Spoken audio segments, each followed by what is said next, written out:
Are we all ready for a little song now? Could we all teach you a song? Do we have any princes that would like to come down? Any more princes? Would you like to come down? No? Okay. Okay, everybody standing up. I'm going to teach you a song. Okay, this song involves curtsying, so we're going to learn how to curtsy.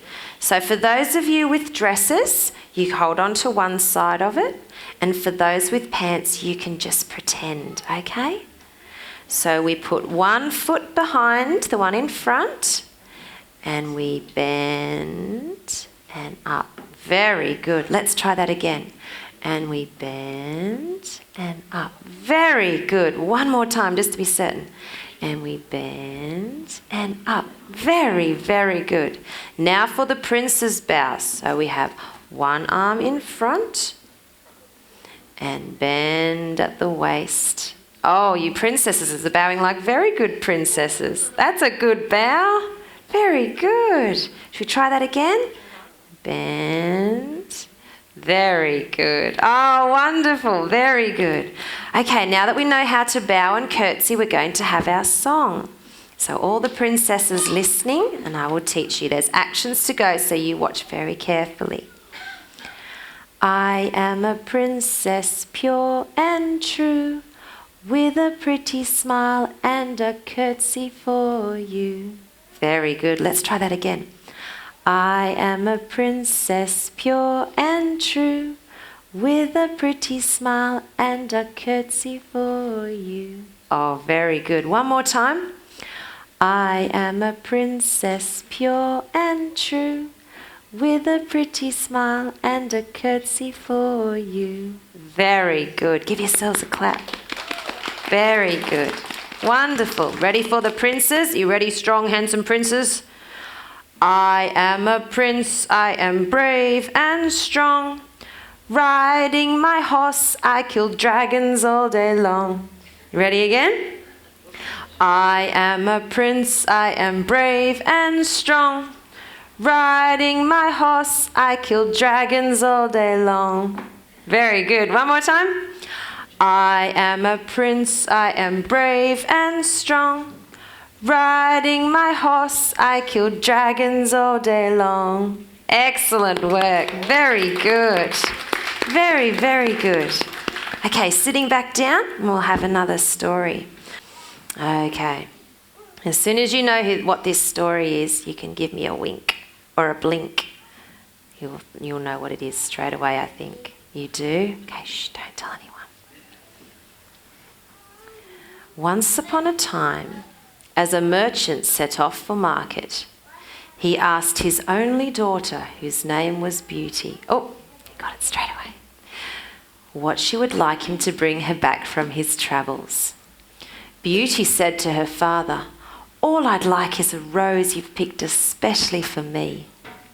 When the merchant had finished his business, he set off for home. However, a sudden storm blew in, and his horse could hardly make headway in the howling gale. Cold and weary, the merchant had lost all hope of reaching an inn, when he suddenly noticed a bright light shining in the middle of a wood. As he drew near, he saw that it was a magnificent castle bathed in light. "I hope I'll find shelter there for the night," he said to himself. When he reached the door, he saw that it was open. But though he shouted, nobody came to greet him. Plucking up courage, he went inside, still calling out to attract attention. "Hello? Hello?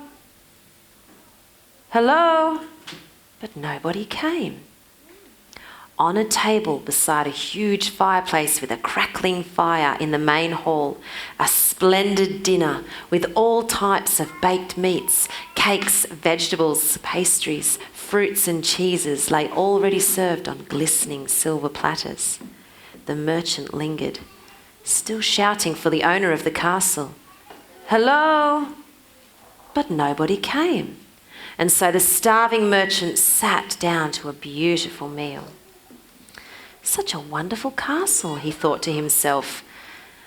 And someone must have laid out all this food. Where are all the servants?" Overcome by curiosity, he ventured upstairs, where the corridors led into magnificent rooms and spaces strewn with brilliant tapestries and suits of armour standing guard.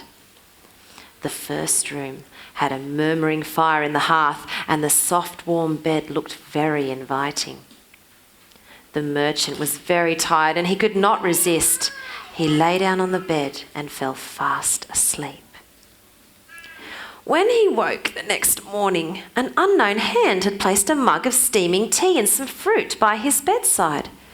The merchant wolfed down breakfast, for he always felt particularly hungry after a good night's sleep, and, after tidying himself up, he embarked downstairs to thank his generous host. But, as on the evening before, there was nobody in sight. Shaking his head in wonder at the strangeness of it all, he continued his task of searching the castle. Presently he came upon the most magnificent space he had yet encountered. All the rich hardwood furniture was covered in sheets, and the paintings that hung about the wall seemed sad and forgotten. One painting, that of a handsome yet cruel-looking nobleman, almost screamed to be looked at and admired. Yet it too was faded and forgotten. The fireplace seemed to have been without a fire for many months or even years. The merchant surmised no one had been in this great space for a very long time. He turned to leave, but a shimmering light caught his eye. As he moved towards the light, he saw a dazzling single red rose atop a jewelled stand. Why, the rose was the most beautiful the merchant had ever seen. Its splendour would only be rivalled by that of his only daughter, Beauty.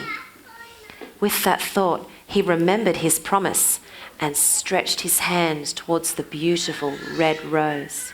Instantly, out of the shadows there sprang a horrible beast, wearing splendid silk and velvet clothes. Two bloodshot eyes, gleaming angrily, glared at him, and a deep, terrifying voice growled, "Ungrateful man! I gave you shelter, you ate at my table and slept in my bed, but now all the thanks I get is the theft of my rose! I shall put you to death for this slight." The merchant fell on his knees before the beast. Don't kill me! Don't kill me, please! The rose wasn't for me, it was for my daughter, Beauty. I promised to bring her back a rose from my journey." The beast dropped the merchant from his iron vice-like paw. "I shall spare your life, but on one condition, that you bring me your daughter." The terror-stricken merchant, faced with certain death if he did not obey, promised that he would do so. When he reached home in tears, his Beauty ran to greet him. "Father!" He told her of his terrifying adventure, and Beauty put his mind at rest immediately.